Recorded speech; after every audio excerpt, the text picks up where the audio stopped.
بھگونا، داڑھی، مونچھ، بھونگ کے بالوں کا اور ان کے نیچے کی سطح کا دھونا، اگرچہ یہ چیزیں گھنی ہو اور ان کے نیچے کی جلد نظر نہ آتی ہو. کان اور ناک کے اندر کا دھونا، اگر ناک یا ناک میں سوراخ ہو اور بند نہ ہوئے ہو تو ان میں پانی پہنچانا داخل ہے، یعنی فرض ہے.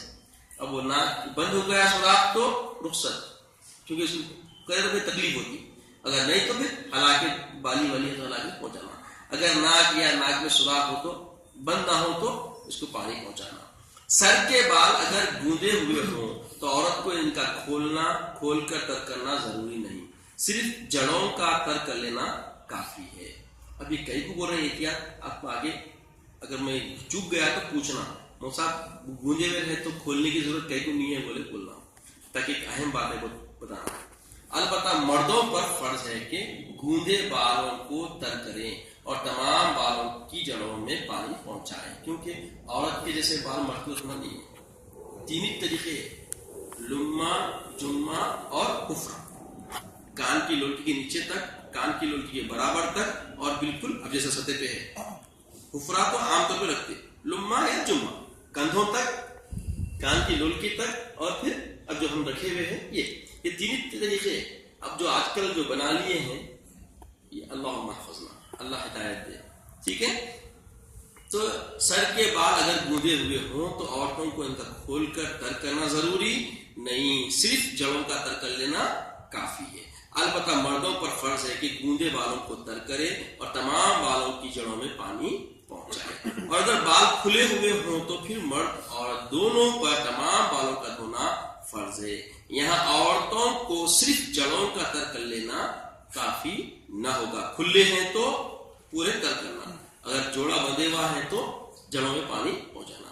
اگر انگلی میں تنگ انگوٹھی یا کان یا ناک کے سوراخوں میں تنگ بالیاں یا نتھ وغیرہ ہو تو حرکت دیے بغیر پانی جسم تک نہ پہنچ سکے تو ان کا حرکت دینا، یا زیادہ تنگ ہو تو بوقت غسل نکال دینا فرض ہے.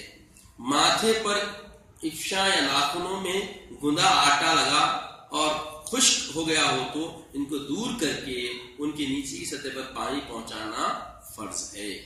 جس مرد کا ختنہ نہ ہوا ہو اس کو ختنہ کی کھال کے اندر پانی پہنچانا ضروری ہے، بشرطے کہ تکلیف نہ ہو، ورنہ ضروری نہیں. دیکھیں یہاں پہ بھی دیکھیں اہم بتا رہے ہیں، کیونکہ وہ صفائی سے اس کو بیماری سے محفوظ کرنا ہے.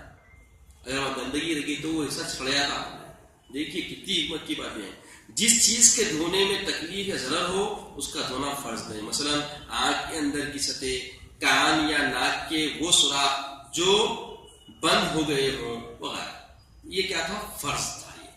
ہاں اب جو آپ کو میں بولا جوڑا کھول کے دھونے کرنے کی ضرورت نہیں ہے صاحب، یہ سب مقصد کیا ہے؟ پانی کم صرف ہونا، ایک گھڑے میں غسل ہونا، ایک لوٹے میں وضو ہونا.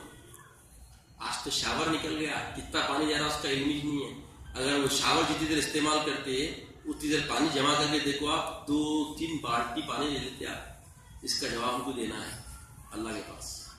شاور بھی لے رہے ہیں تو بالکل دھیما رکھ کے ملتے ہوئے وہ سلیقے سے لینا. کم پانی میں شاور آپ لے رہے ہیں تو مستحب عمل ہے. اسراف کریے پانی کا، اس کو جواب دینا ہے. ایک گھڑے کے پانی میں، بولیے گھڑا سے مراد بولی بھی نہیں، گھڑا بھی بولتے بولی بول جاتا ہے، بڑا جاگ بڑا کیا بولتے اس کو، پیرپا بھی بولتے، کیا پیرپا بولی بھی بولتے. ہر کوئی اپنی اپنی بولی میں الگ الگ نام رکھے اس کا، وہ مراد نہیں ہے. میڈیم گھڑا جس کو بولتے، سمجھ رہے ہیں آپ؟ اتنے گھڑے میں پانی غسل کر لینا، سمجھ رہے ہیں؟ اور ہٹ کے اگر زیادہ پانی لے تو کیا ہے وہ اسراف ہے. سمجھ رہے؟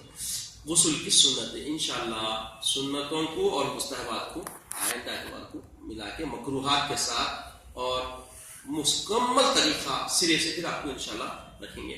اب اس کے متعلق 3 فرائض کے متعلق اگر کچھ سوالات کرنا ہے تو کر سکتے ہیں.